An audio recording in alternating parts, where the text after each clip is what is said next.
가장 큰 원인은 중국에서 들어오는 우리 한국인이었습니다. 그렇게 실효성 있는 것은 아니다 하는 그런 뜻의 지금.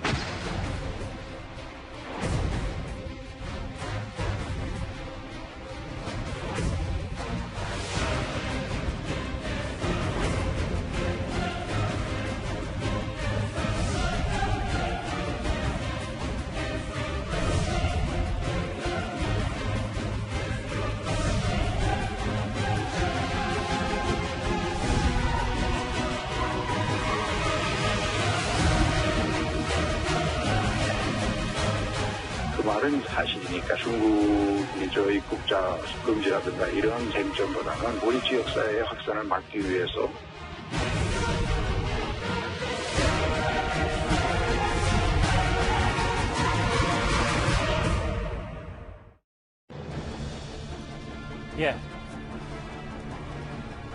코로나 주무장관의 얘기를 지금부터 해보겠습니다. 중국보다 중국에서 들어오는 한국인이 더 문제다라는 발언으로 논란을 빚은 박농후 보건복지부 장관이 오늘 오전에 대구를 찾아서 현장 점검에 나섰습니다. 박 장관은 적극 해명에 나섰지만 후폭풍은 한동안 지속될 것으로 보입니다. 예초부터 천장이 무너져가지고 뚫어져가지고 비가 그냥 새는데 바다가 아무리 닦아도 무슨 소용이 있나요, 그게? 가장 큰 원인은 중국에서 들어오는 우리 한국인이었습니다. 가장 큰 감염원이 중국 여행 다녀온 우리 국민이다라는 발언 때문에 좀 국민 감정이 많이 상했는데. 아니, 그죠. 처음 예. 시작이 그랬다는 것이었죠. 예, 중국에서 오는 모든 사람을 입국 금지하는 것이 방역 차원에서 볼 때 그렇게 실효성 있는 것은 아니다 하는 그런 뜻의 지금 이제 답변을 드린 것이죠. 좀 큰. 중국에서 들어온 한국인이 문제다. 이 발언에 대해서 오늘 대구에서 해명을 했는데 이도원 의원님. 네. 그러니까 뭐 입국 금지가 실효성이 없다. 어떻게 그 많은 사람들 다 검역하냐. 뭐 이런 뜻이었다고 재차 해명을 좀 했어요. 아니, 입국 금지가 실효성이 없다면 지금 그 러시아, 북한, 몽골 이런 데서 확진자가 안 나오는 거를 어떻게 설명을 해야 되겠습니까? 본인이 말을 잘못했다면 분명히 잘못했다고 사과를 해야 되는데 계속 고집을 굽히지 않는 것 같은데 박 장관은 얼마 전에 지역 사회 감염이 일어날지 미리 알았다 이런 말을 해서도 깜짝 놀라게 했는데 아니 지역사회 감염이 일어날 줄 알았다면은 그동안에도 무슨 준비를 한 거죠? 병상도 늘리지 않고 마스크도 준비하지 않고 보호구도 준비하지 않고 이 사태가 나도록 그러면 주무장관으로서 뭘 했는지 묻고 싶은데 그럼 왜 저렇게 고집을 굽히지 않을까? 아마 이해되는 측면은 있습니다.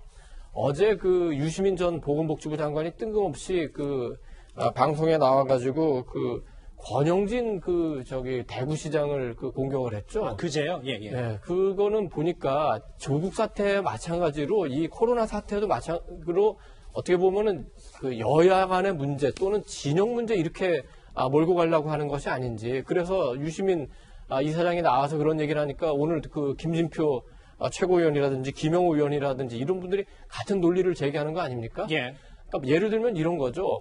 우리는 경제 잘못한 거 없는데 코로나 때문에 어려운 거다. 코로나는 정부가 잘못한 게 전혀 없는데 신천지 때문에 그런 거다. 그리고 신천지하고 야당은 관련이 깊다.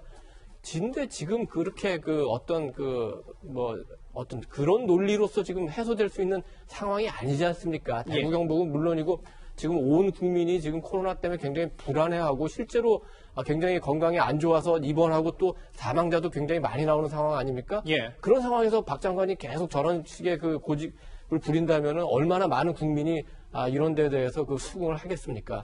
여권에서 전반적으로 다시 좀 통찰하길 바랍니다. 어제 이 중국에서 들어온 한국인이 문제다 발언 말고도 어제 거짓말 논란이 있었잖아요. 그러니까 감염협회가 수차례 정부에 권고를 했는데도 당시에 그 권고를 받아들이지 못했다는 게 박농후 장관의 주장인데 조수민 부장. 네. 이렇게 급속도로 늘기 전에 감염학회가 2번의 경고가 있었고 이렇게 확진자 수가 기하급수적으로 늘기 전에요. 다음 화면 보실까요?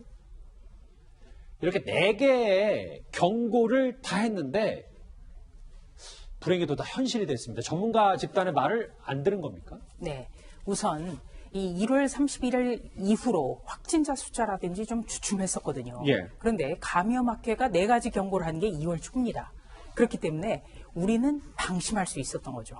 네. 그런데 문제는 감염학회가 당시에 경고했던 4가지가 모두 다 현실이 됐다. 네. 여기에 대해서 뼈아프게 생각을 해야 됩니다.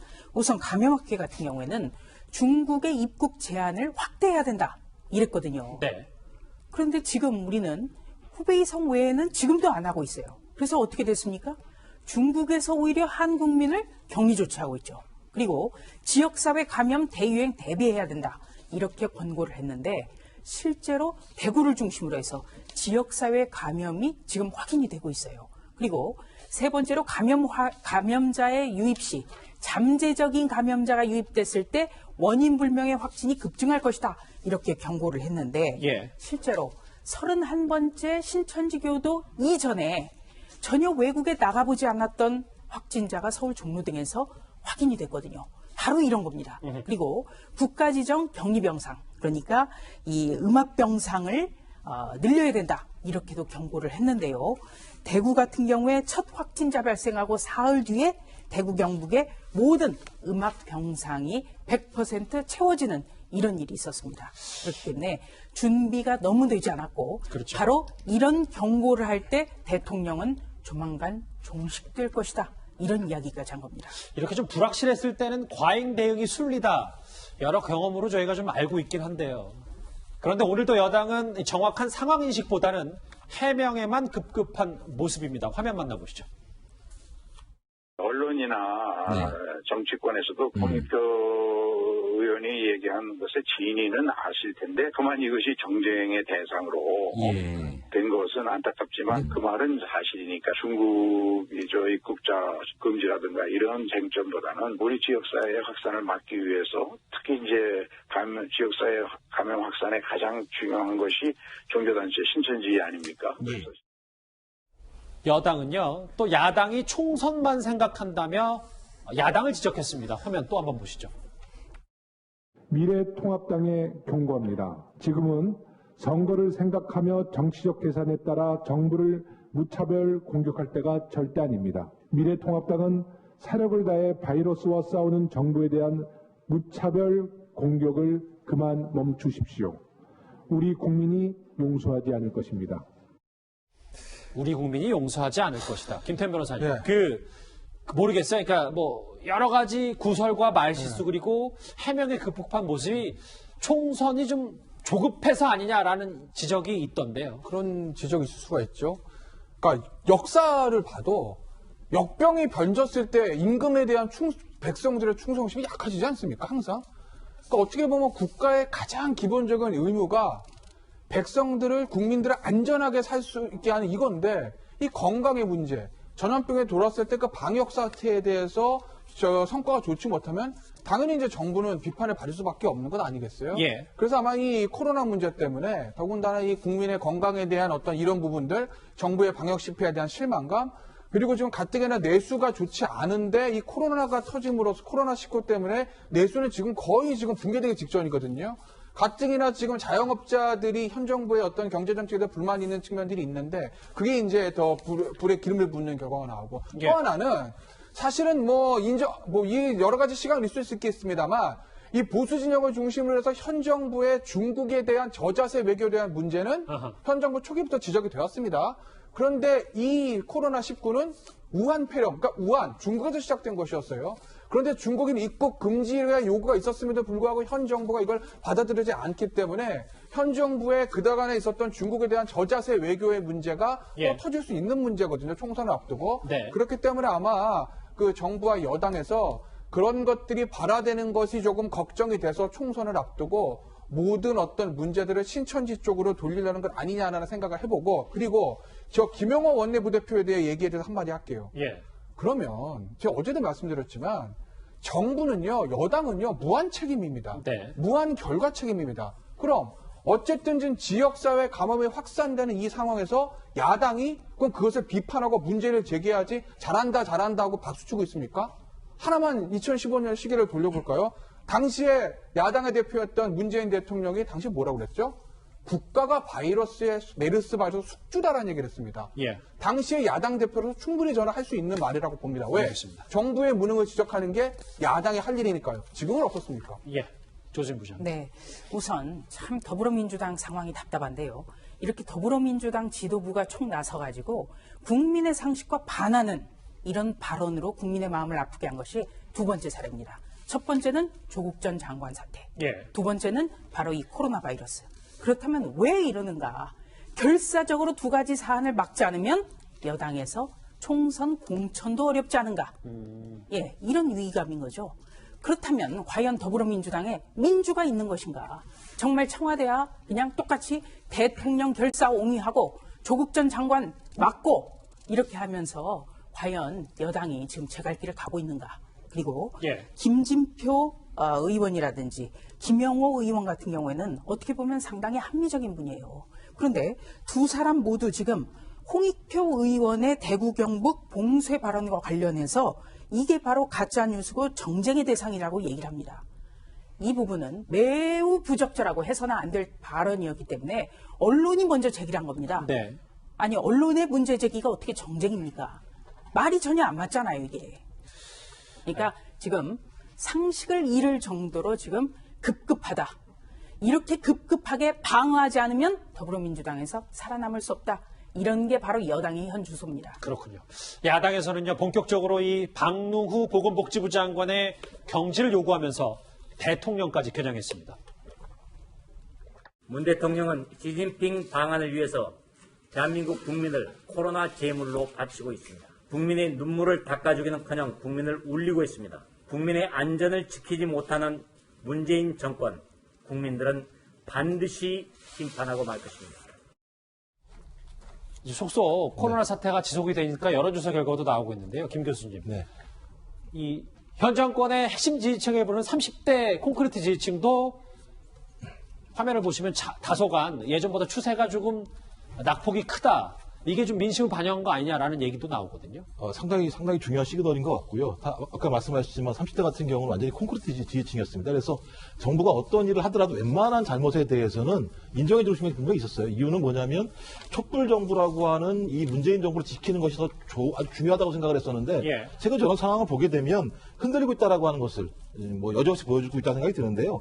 이건 이번 사태뿐만 아니고요. 제가 볼 때 계속 잠펀치를 많이 맞다고 생각해요. 30대들 같은 경우는요. 다 아시겠지만 부동산 정책 문제, 그다음에 세습 공천 문제, 미투 문제 이런 잼 계속 맞는 상황에다가 소위 가장 중요하게 인민위 교수권이 터지게 되면서 민주당 정체성에 대해서 30대들이 서서히 예를 들면 이거 아닌 거 아니야 라는 느낌들을 많이 갖게 되는 것 같고요. 거기다가 지금 벌어지고 있는 코로나 초기에는 좀 상황이 좋아져서 잘 막는 것 같다가 다시 확산이 되니까 능력에 대해서 상당히 많은 고민들을 하는 것 같고요. 이런 것들이 겹치면서 제가 볼 때는 민주당이 상당히 안 좋은 상황으로 가고 있다. 그랬을 때 제가 볼 때 민주당은 이런 상황에서 정부 여당과 함께 이 문제에 대해서 어떤 책임을 질 것인지에 대해서 좀 민심의 바탕으로 좀 정책들을 내놓지 않는다면 저런 추세가 계속적으로 이어질 수밖에 없다는 생각을 하게 됩니다. 지금 조금 전에 이제 그래픽으로 나갔지만 청와대는 박능후 장관의 거취에 대해서는 아직 얘기가 나온 적이 없고 그럴 만한 사안이 아니라고 본다 이렇게 설명을 했습니다. 조진 부장, 글쎄요. 지금 여당에서도 여러 가지 해명과 수습에 나서고 있지만 후폭풍이 만만치 않아서 특히 이 부분이에요. 지금 대통령 탄핵을 촉구한다, 대통령 응원한다. 이게 오후 5시 한 2시간 전 기준인데 100만 명을 넘었고 이 대통령 응원 청원도 무선 속도로 치고 올라와서 지금 60만 명이 넘었습니다. 이렇게 또 양극단으로 갈라진 겁니까? 그러니까 우리가 사안마다 얼마나 우리가 국민들이 갈라져 있는가를 여과없이 보여주는 겁니다. 지난 4일 일부 보수 인사들이 코로나19에 따른 문재인 대통령의 대처를 보니까 대한민국 대통령이 아니라 중국 대통령 보는 것 같다 하면서 이거를 시작을 했습니다. 탄핵 촉구 서명. 이게 4일부터 시작을 했으니까 24일 만에 100만 명을 돌파를 했어요.